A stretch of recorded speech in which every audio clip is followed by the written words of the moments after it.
नवऱ्याने काम सांगितलं पण काय करावं तेच कळ नाही. हे पाईप तिकडे कुठं लावायला लावलंय.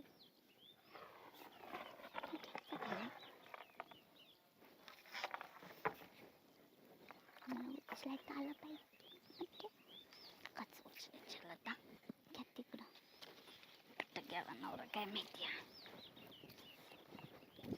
कुठून घ्यायचं? ए काय इटी दांडू खेळते काय? तुला सांगितलं कळत नाही का? पाईप जोडाय सांगितलं. मग काय करायला लागले पण मला कळलंच नव्हतं. फक्त मला वाटलं तिकडून आणून इकडं काहीतरी करायचं. खायचं कळत का तुला? हा होय, बापान शिकलं ना काम करायचं रानातलं काही. ओ माझ्या बापावर जाऊ नका बरं. मग तुम्हाला कळत नाही तुम्ही येऊन करायचं. आता मी मोटर चालू करायला गेलो, तू सांगितलं ना पाईप जोडून घे म्हणून. हा मग आणलाय ना तुम्ही जोडा.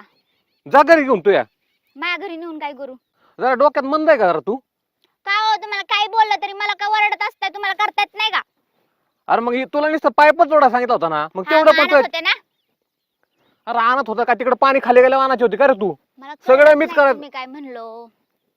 मग तुला काय कळत नेमकं? कुठं काय कळते? हा सगळं मी तेच सांगतो ना, तुला डोक्यात जरा कमीच आहे. तुम्ही प्रत्येक गोष्टीत मला कमी काढत जाऊ नका बरं का. जे आहे ते बोलावंच लागतंय माणसाला. काय बोलावं लागतंय हो? सारखं मागं लागत आहेत. तुम्हाला करता येत नाही का? मीच करा म्हणून नियम आहे का? नाही तू घरी बस निसतीत घराला राखान. हा रानातलं एक काम सांगितलं तू याच्याने होत नाही. हा, जे येतं ते करते की, जे येत नाही ते का तू करू? डोक्यातच पाईप घालीन तू. या जास्त बोलू नको. तुम्ही भांडणं करायला लागलात का? तुला काय चेष्टा वाटते का रे? का तुम्हाला सकाळ सकाळ भांडणं करू वाटायला लागलेत? या तुझी काय चुकी नाही, तुझ्या आई बापाची चुकी आहे सगळी. तुम्ही आई बापावर जाऊ नका बरं का. तू जास्त बोलू हा. नको बरं का. प्रत्येक वेळेस आई बापावर जाता तुम्हाला व्यवस्थित सांगता येत नाही. काय चाललंय? मारतो काय तिला? अहो नाही, पाईप धरला तो वर. काय पाईप धरला होता? अरे तुमचं कालवा तिथपर्यंत ऐकू येतोय पार. अहो हे तोंडच बंद ठेवी ना. अरे तोंडच पण ठेवी ना, म्हणजे म्हणून मारायचं असतंय का? सांगतो समजून जरा. समजून सांगत होता.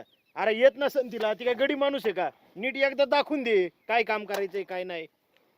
होय सुनबाई, हम्म. तू बी इचरीत जा त्याला काय अडलं नडलं तर. मी विचारते ते नुसतं रागवते ती मारा अंगावर येते ती. अरे माराय गेला होय तिला? हा मारून जमत असते का? तू एवढा मोठा घोडा झालाय, तुला काम शिकवताना फटकच दिलेत का दरवेळी मी? नीट समजून सांगायचं, करून दाखवायचं आधी, आणि मग बोल ना तिला. अहो आता फक्त पाईपच जोडायला सांगितलं होतं तिला. अरे पाईपच जोडायला सांगितलं होता मान्य आहे, पण तिने जोडलं नसेल आतापर्यंत. एकदा दाखवून दिलता का तू तिला कसा जोडायचा काय? नाही मग कसं जमन तिला? मोटर बिटर चालू असली पाण्याच्या हिसक्याने निघत असेल पाईप, काय करायचं तिने? एकट्या माणसाला तुला तरी जोडता येईल का मोटर चालू असल्यावर पाईप? अहो बंद होतं, मी मोटर चालू करायला गेलो होतो. मोटर चालू करायला जाण्यापेक्षा हिथंच तिला जोडू लागला असता, पुढल्या बारीने तिने स्वतःहून जोडला असता पाईप. अरे मारून हाणून काय होत नाही, नीट प्रेमाने गोडीने समजून सांगत जा आधी. होय सुनबाई, आणि तू बी इचरत जा आधी काय काम करायचं आधी. आणि हे बघ, तिच्यावर परत हात उचलायचा नाही बरं का. अरे ही सून म्हणजे घरची लक्ष्मी असती.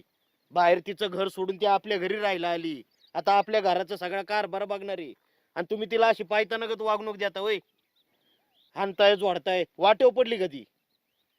ती सुखी असेल तर घर सुखी राहीन, एवढं लक्षात ठेव फक्त तू. आतापर्यंत तिला हिडीस फिडीस वागणूक दिली ना, घरात काय नाही राहणार, आपल्या घराचा अख्खा नरक होऊन जाईन. अहो तात्या मला पण वाटतं तिने काम करावं. काम करावं, काम केलंच पाहिजे. घरातली सून आहे ना ती, तिने घराची जबाबदारी उचलली पाहिजे, रानातली सुद्धा उचलली पाहिजे.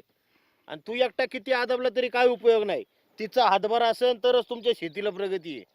पण हे बघ, परत जर तिच्यावर हात उचलला ना, तर तुला घराबाहेर काढीन मी आधी. बर हा, वागणूक नीट देत जा तिला. ती काय पायातली वाहन नाही तुझ्या कशी उचलून टाकून द्यायला. अरे लक्ष्मी म्हणतात त्या पुरीला, एवढी तरी जाणीव ठेव. करा काम करा तुमची आता, आणि परत असली कलकल ऐकू नाही आली पाहिजे मला, कळलं का पुरी? आणि तू बी नीट लक्ष देऊन ऐकत जा काय सांगतोय काय नाही. त्यो हे तुला मालक म्हणून सांभाळायचंय, तुला काय कामाला नाही ठेवली इथं, तेव्हा मालकाच्या बुद्धीने चाल. चला काय जोडायचं जोडा. चल चल शिकेत तुला पाईप कुठं जोडायचा आहे.